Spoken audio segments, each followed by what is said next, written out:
দুটো দুটো বড় সমস্যা, এবং আমি সমাজ বিজ্ঞানের ছাত্র হিসেবে বলি, আমাদের যে সাংস্কৃতিক চর্চা গত 18 মাসে থেমে গেছে।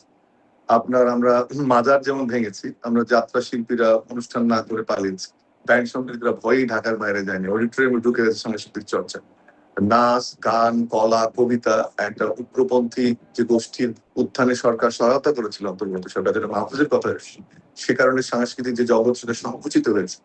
আপনি যখন সাংস্কৃতিক জগৎ সংকুচিত হয়, আপনার যে মোরালস, যে ভ্যালুস, সেটা তখন ব্রেক করে, এবং যেগুলো আসলে অপরাধ প্রবণতা ঠেকাতে সাহায্য করে, সেটা যখন আপনার এন্টারটেইনমেন্ট আপনার বন্ধ হয়ে যাবে, আপনি তখন অন্যান্য এই ধরনের অপরাধ যেগুলো পারভার্টেড, বিকৃত, সে ধরনের অপরাধে যাবেন অনলাইনের ক্ষেত্রে। আমি আরেকটু ইলাবোরেট করি।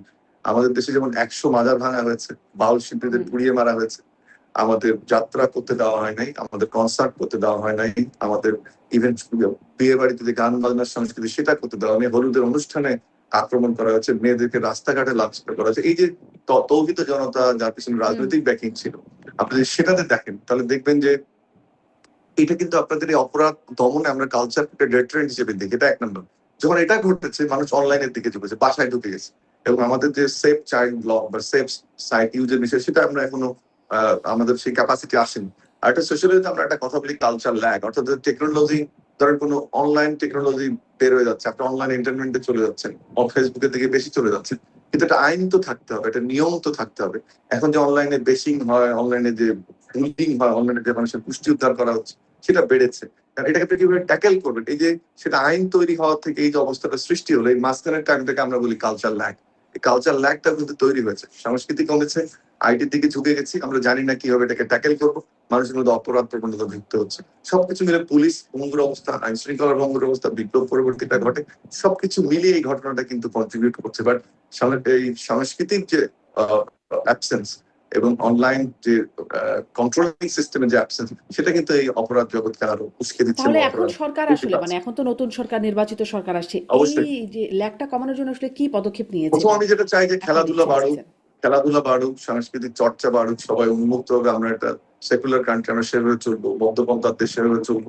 এসব তৌহিদি জনতাকে থামাতে হবে, অনলাইন বুলিং এর জায়গাটা থামাতে হবে। একই সাথে অনলাইনে যে সাইট গুলো ফরবিডেন, সেগুলোকে নিয়ন্ত্রণের ব্যবস্থা করতে হবে, ভায়োলেন্স কমাতে হবে, পারিবারিক শিক্ষা, সামাজিক শিক্ষা, স্কুল, কলেজ সবগুলোকে একসাথে করেই আমাদের সামনে এগোতে হবে। তখন আমরা এই ধরনের ব্যবস্থা থেকে মুক্ত হতে এই পারবো। আমি একটু সরকারের মধ্যে ক্ষমা কি চেয়ে সেই আমাকে, উদ্যোগগুলো?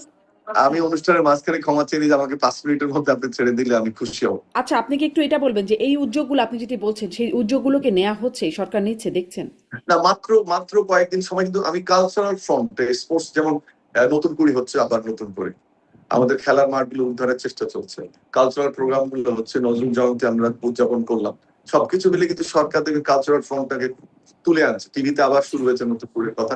তো আমি দেখছি যে আশার জায়গাটা তৈরি হচ্ছে, একটু সময় দিলে তৈরি হয়তো বা হচ্ছে, জি। আস্তে ডক্টর আস্তে মামুন, করা যেহেতু হবে। সময় কম, তাড়াতাড়ি করে ওই প্রসঙ্গটা আনি যে আওয়ামী লীগ ফিরেছে, মাহফুজ আলমের সেই বক্তব্য আপনারাও রেফার করছিলেন।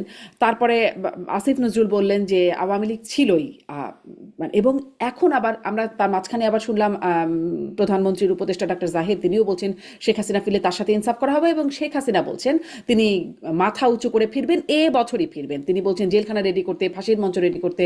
আসলে বার্তাটা কি হচ্ছে? না, যেটা হচ্ছে যে মাহফুজুর রহমানের প্রশ্নের কথা আমি বললাম যে অন্তত 15টা ঘটনা আবার রিপিট করতে চাই না, বাট কয়েকটা জিনিস উল্লেখ্য, কালচারের বিষয়টা উল্লেখ্য, 71 খুবই উল্লেখ্য, জামাতের ঘাড়ে সওয়ারের বিএনপি কে ঠেকানো, এটাও উল্লেখযোগ্য ঘটনা।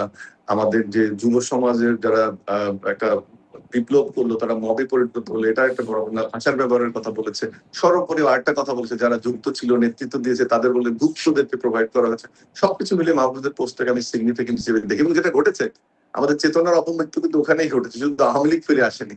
অর্থাৎ একদিকে ফেসিবাদ শাসন ছিল, সেটা থেকে মুক্ত না হয়ে আরো পিছিয়ে গেছে, এবং ডানপন্থার উত্থানে যে স্পন্সরশিপের কথা মাহফুজ বলেছেন, এটা ঠিক কথা। আসিফ নজরুল স্যারের প্রতি রেসপেক্ট রেখে আমি বলছি, কোন স্টেটমেন্টটাকে গ্রহণ করবো না, আমি মাহফুজেরটাকে গ্রহণ করবো না। সবগুলো ঘটনা মিলে যায়, সবগুলো ঘটনা তৈরি হচ্ছে, কিন্তু আপনি শেষ অংশে যা বললেন, বাংলাদেশের বাস্তবতায় এটি বড় অবাস্তবতা যে শেখ হাসিনা আবার খুব দ্রুতই ফিরবেন, সেটা ফাঁসির মঞ্চে চড়ার জন্য বা রাজনীতি করার জন্য। আমি শেখ হাসিনার প্রত্যাবর্তন আসলে দেখি না।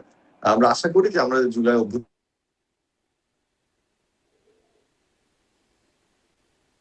আবারও আটকে গেছে। এগিয়ে যাওয়া, সেটা কন্টিনিউ করার জন্য।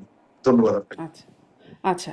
আমার মনে হয় আপনার খুব তাড়া তাড়া আছে, যে ঠিক আছে, আপনি তাহলে লিভ নিতে পারেন। আমি এই প্রসঙ্গটা একটু জনাব আবু আলম শহীদ খানের সাথে কন্টিনিউ করতে, জি, আব্দুল্লাহ আল মামুন, ধন্যবাদ। আপনাকে ধন্যবাদ।